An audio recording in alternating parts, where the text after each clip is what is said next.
औज़ुबिल्लाहिमिनश्शैतानिर्रजीम बिस्मिल्लाहिर्रहमानिर्रहीम इय्याका नअबुदु व इय्याका नस्तईन। अस्सलामु अलैकुम। क्या हाल है आप सबका? मैं उम्मीद करती हूँ कि आप सब खैरियत से होंगे, ठीक होंगे अपने अपने घरों में। जी, आज जो मैं आपके लिए टॉपिक लेके आई हूँ वो है इंग्लिश ग्रामर। ये एक ऐसा टॉपिक है जिसको जब तक हम समझेंगे नहीं, हमें ग्रामर लिखना नहीं आएगा और ना ही हम ग्रामर को बोल सकते हैं। तो सबसे पहले हम समझ लेते हैं कि ग्रामर होती क्या है। What is grammar? ग्रामर क्या है? Grammar is the way we arrange words to make proper sentence. Grammar जो है वो एक ऐसा तरीका है जिसमें हम तरतीबवार जो है अल्फाज लिखते हैं ताकि हम तरतीबवार जुमले बना सकें। तो जिन जिन उन्वानात को ग्रामर को समझने के लिए हमें ज़रूरी है कि हम उनको समझें, वो हैं parts of speech. Parts of speech क्या होते हैं? Noun, pronoun, verb, adverb, adjective, preposition, conjunction, interjection. ये टोटल 8 हैं पार्ट्स ऑफ स्पीच जिनको समझना बहुत ज़रूरी है। व्हाट इज़ सेंटेंस के जुमला क्या है और इसके साथ एग्जांपल्स, यानी कि हमें इसको भी समझने की ज़रूरत है कि जुमला क्या होता है और साथ में एग्जांपल्स आपको दूंगी और बताऊंगी कि जुमला क्या है। उसके बाद है व्हाट इज़ वर्ड। वर्ड क्या है? लफ्ज़ क्या है? What are vowels. वॉवल्स क्या हैं और कॉन्सोनेंट्स क्या हैं?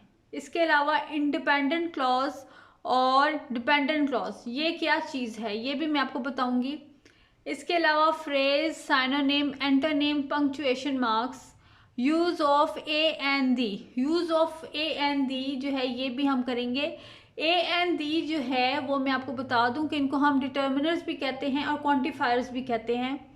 ये जब हम इस टॉपिक को डिस्कस करेंगे तो मैं आपको बताऊंगी कि ए एंड दी जो है वो किसके साथ यूज़ होता है। और इसके बाद टेंसेस।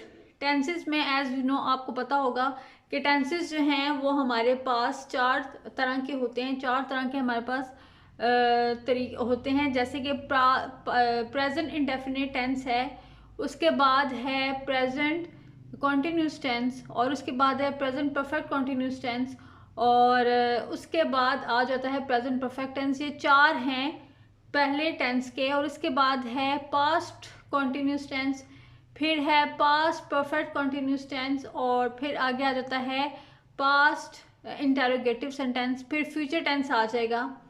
टेंसेस को भी हम डिस्कस करेंगे और साथ साथ मैं आपको ये भी बताऊंगी कि use of these those, use of each and every, use of is am are, use of was और were, use of has have had.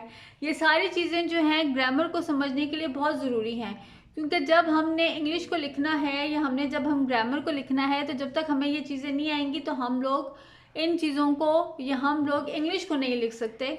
English जो है आपको पता है आजकल के ज़माने में बहुत ज़रूरी चीज़ है।